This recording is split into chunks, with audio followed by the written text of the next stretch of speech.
I started off, I think it was February 20th from Pennsylvania. We had to get COVID tests so that we could go through the Canadian border. We pretty much sold almost everything that we owned except for some clothes and some things that my wife has a emotional attachment to, and then just some household items, that sort of thing. I drove a Honda Pilot towing a 6x10 enclosed trailer. Um, and the 6x10 trailer was about 6.5 feet inside.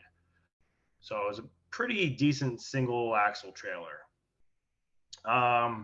We got all the way to Iowa, and that's where I bent a leaf spring pretty badly so that it was almost sitting on the frame. So we had to find a place to repair it. Luckily, the guy found some place that actually like makes springs in house, and they're a lot better than the Chinese ones that come with the trailer. So that was good. We got back on the road, and then we hit a giant ice storm in Iowa. So we lost a whole like day and a half because we barely made it into the hotel because it was like an ice skating rink. Like it was really bad. I don't even know how we made it into the parking lot.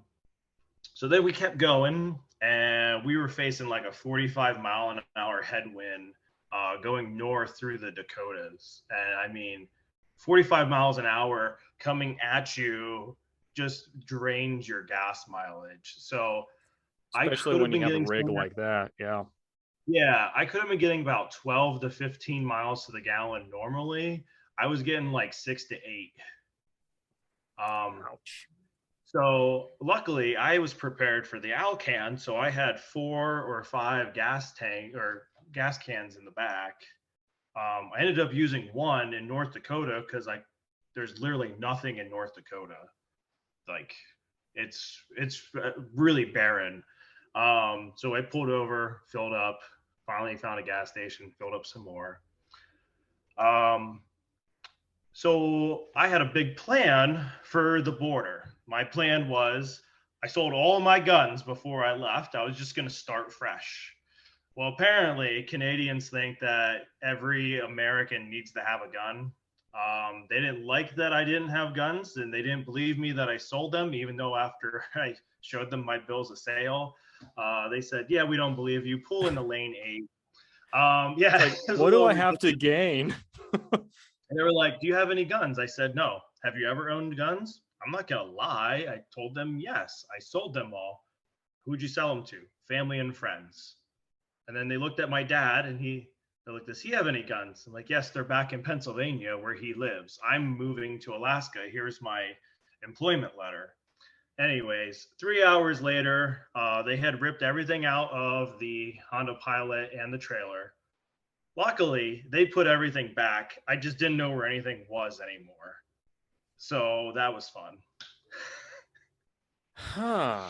Yeah, some people have got a really easy experience getting through the border, and some people get delayed 3 hours for having owned a firearm legally in your own country at some point. Yeah. I mean, the one guy inside was kind of nice. He's like, sometimes, they say no guns. We searched a vehicle. There's like 12 guns. And so I think it would almost be better if you just took a couple of guns and you did the paperwork like you're supposed to. I just wanted to avoid all the paperwork, but apparently that didn't work. So that was getting through the border. Okay, well, that's a good start. How'd the rest of the journey through Canada go? So it's not too bad. It was pretty much good roads and everything until we got to the beginning of the Alcan Highway, which is in Dawson